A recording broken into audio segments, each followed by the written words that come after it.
A mother I was just working with was brought to tears today. I'm working with her 6-year-old son who has a diagnosis of autism. He has seen feeding therapy for years, since 3 years old, at other clinics with other therapies. And sadly, they have been treating him based on his diagnosis of autism, assuming that his feeding challenges are stemming from a place of sensory discomfort or aversions. When in fact today, with just a few questions and observations, it was very clear to me that this child has signs and symptoms of a restricted airway. He is a very loud snorer, he has an open mouth posture, and he's only drinking liquids, Pediasure, for his nutrition.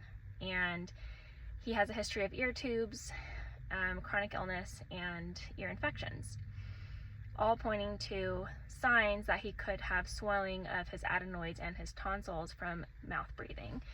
If we breathe through our nose, air gets filtered, it gets cleaned, and we can breathe well. The tongue rests on the roof of the mouth and shapes our palate, and we can eat. If not, the adenoids, the tonsils, can get swollen, and it makes it very challenging to safely chew and swallow your food.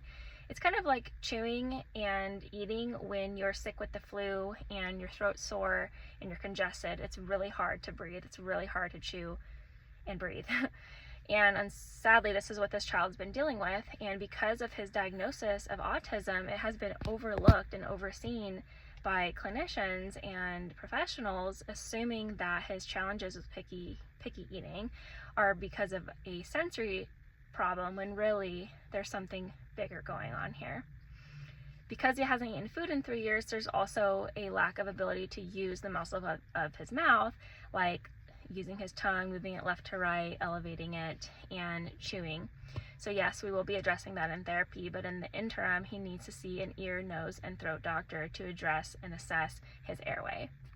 So again, just a reminder, please do not treat a child or an adult for their diagnosis, but look at the big picture and find out what's actually going on.